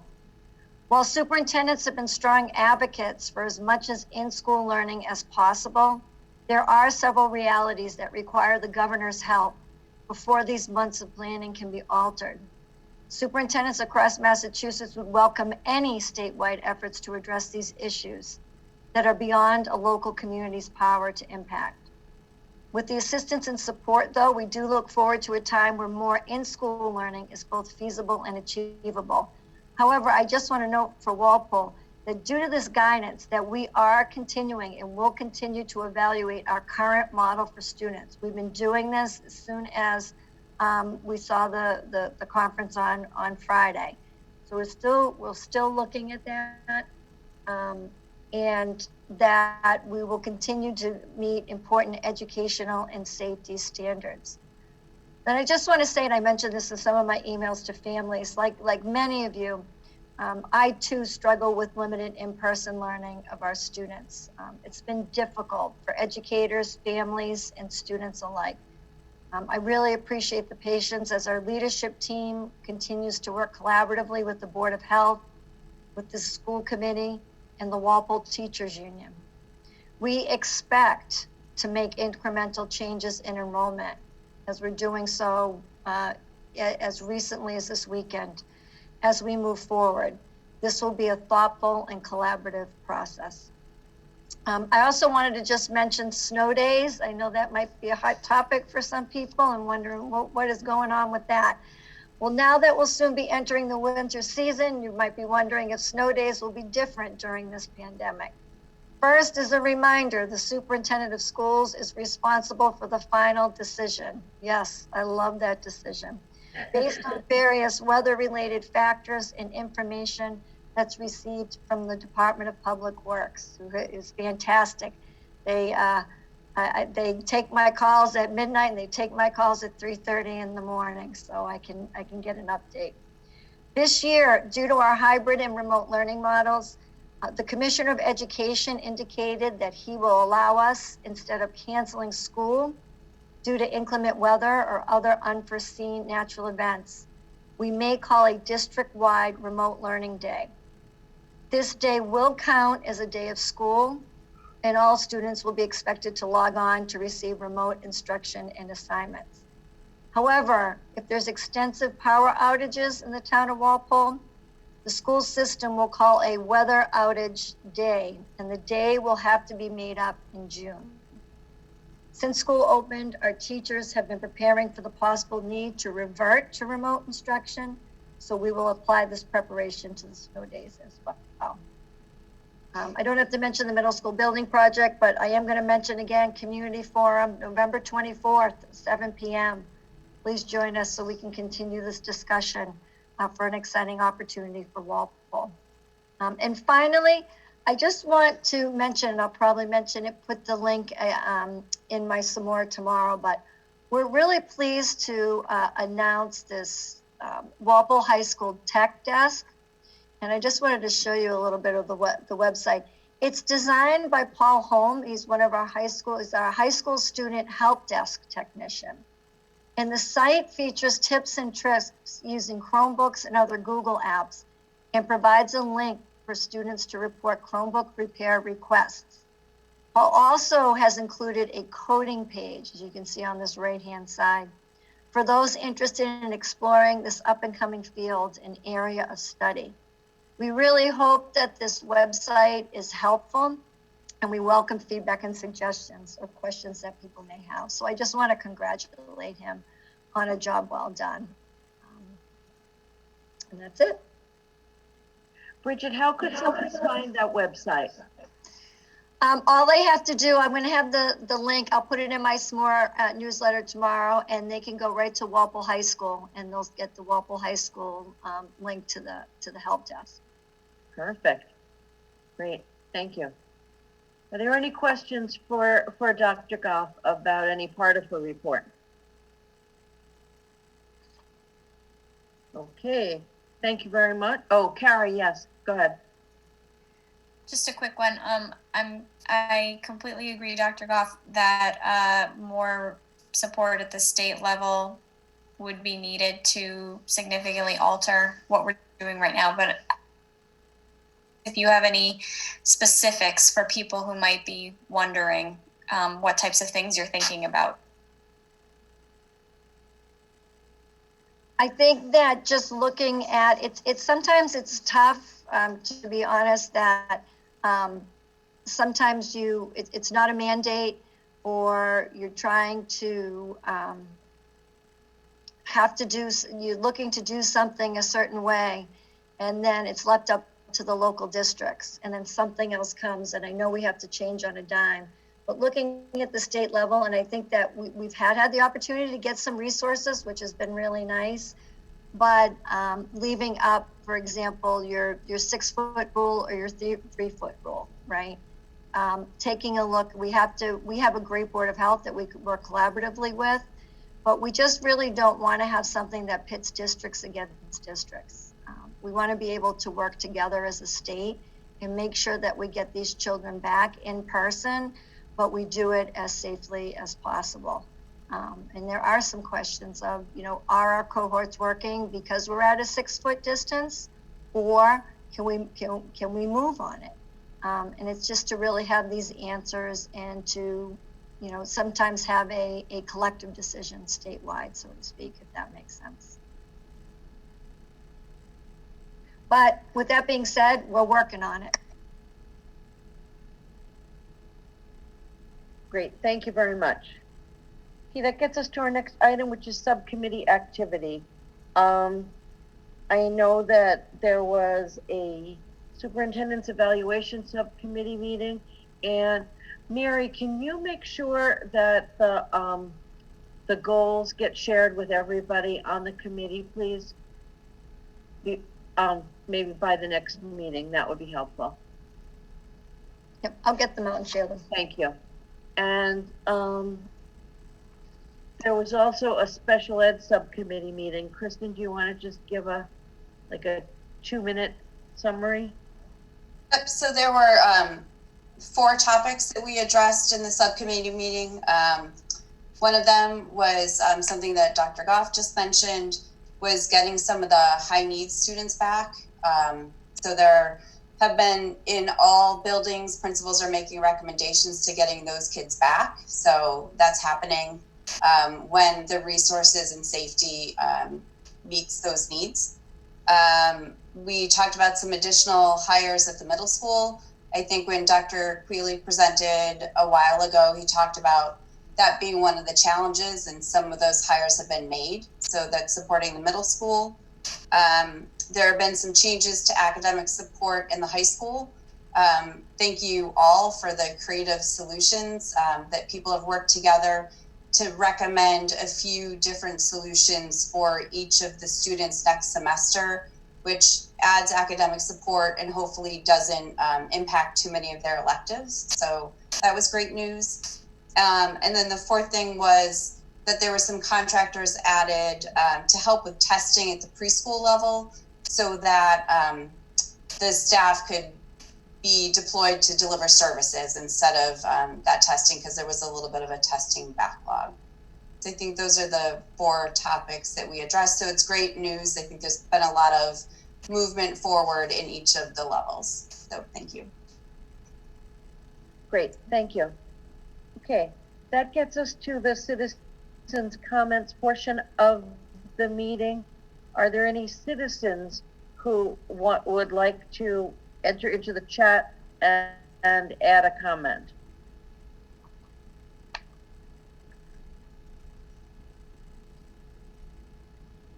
Nancy, if you could just remind the citizens who are attendees, if they want to comment, to put the question in the question and answer part that they have access to, or raise their hand. That way we'll know.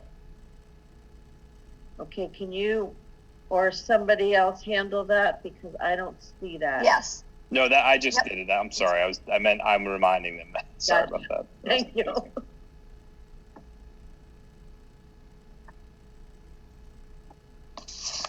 Anybody see anybody hoping to comment? No. Bill? There was that one question that Mary emailed to us. I know Dr. Goff covered it in her report, but there's a comment that just came up.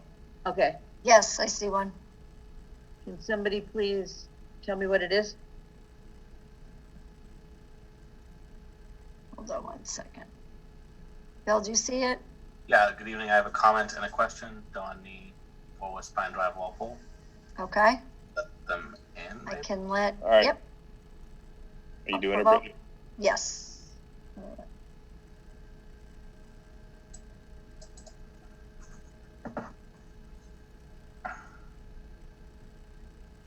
Good evening, John.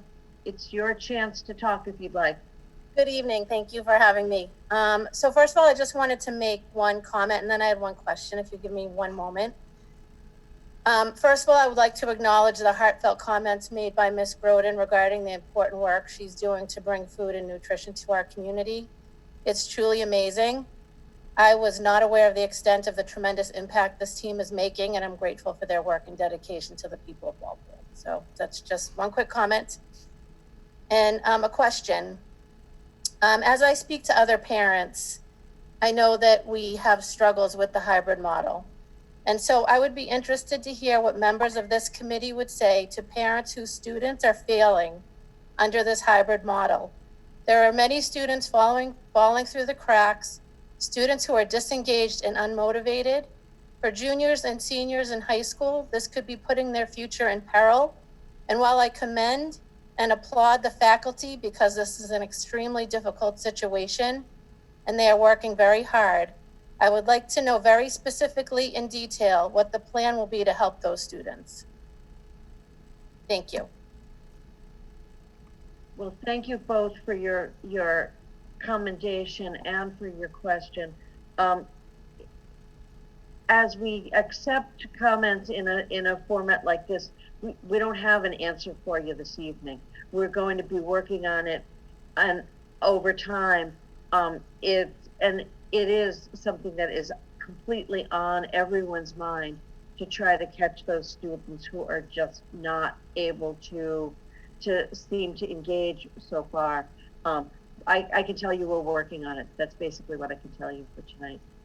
Thank you. As long as it's at the top of the school committee's mind, that's important to me. Yes, and we appreciate your method of staying with us, delivering a message. And Mr. Green, it looked like you had something you wanted to add. I did, Ms. Nee. I'm a high school teacher myself, and that's been a concern, less of a concern this year than it was in the spring. Kids are doing better, but obviously you're aware that not all kids are doing better. There are efforts being made, I think, in every school across the state. And just something for you to be aware, for anybody you might know, remote or not, this tends to be a time of year where kids struggle even more. It's getting darker in the afternoon and the first term's winding down. And so that's something for you to be aware of as a parent, remote or not, that it's a tough time of year with the holidays creeping up on us. And I promise you we're working on it. Thank you very much. Thank you. John. Are there any other questions or comments in the chat? Okay. Then I'm going to move on to approval of warrants, donations, and minutes. Sean? Yes. I would like to make a motion to approve the following expense warrants.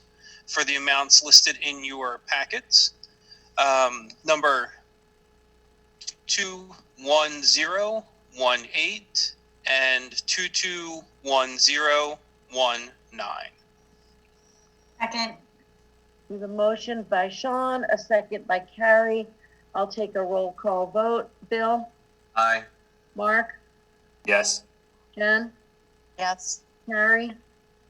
Yes. Kristen? Yes. Sean? Yes. And Nancy, yes. 700. Are we paying And I would anything? also, no, sorry. Go ahead, Sean. Okay. I would also like to make a motion to approve the following payroll warrant for the amount listed in your packets. The number is 2118PA. Second. Again, we have a motion by Sean, a second by Carrie. Roll call. Bill? Yes. Mark? Yes. Jen? Yes. Carrie? Yes. Kristen? Yes. Sean? Yes. And Nancy, yes, 700. Great, thank you, Sean. We have a donation. Can somebody please take that? Yeah, I can do it. I would make a motion to approve the following donation from November 5th from Michael M. Lawson and Alice Susan Lawson to the renaming fund in the amount of $100. Second. We have a motion by Carrie, a second by Kristen. We're very grateful for the donation. And roll call. Bill? Yes. Mark? Yes. Jen? Yes. Carrie? Yes. Kristen? Yes. Sean? Yes. And Nancy, yes, 700. And lastly, we have a few sets of minutes.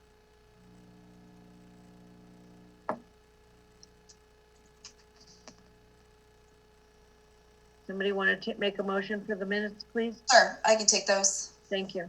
I'd like to make a motion to approve the following minutes. The October 28th, 2020 Superintendent Evaluation Subcommittee minutes, the October 29th, 2020 School Committee meeting minutes, and the November 9th, 2020 Special Ed Subcommittee meeting minutes. Second. We have a motion by Kristen, a second by Carrie. Roll call. Bill? Yes. Mark? Yes. Jen? Yes. Carrie? Yes. Kristen? Yes. Sean? Yes. And Nancy, yes. 700. Okay, there is a need for executive session this evening for the purpose of collective bargaining strategies. And we will be going into an executive session not to come out for public session. So the public session of this evening's meeting is over at this point, and our next school committee meeting will be in December, but we will really encourage people to come to the November 24th community forum about the middle school project. Thank you and have a good Thanksgiving. Oh, I need a motion to go in executive session for the potential of union collective bargaining. So moved. Second. A motion by Mark, a second by Bill. I'll poll the committee. Bill? Aye. Mark? Yes. Jen? Yes. Carrie? Yes. Kristen? Yes. Sean? Yes. And Nancy, yes. 700. Thank you for listening and thank you for participating.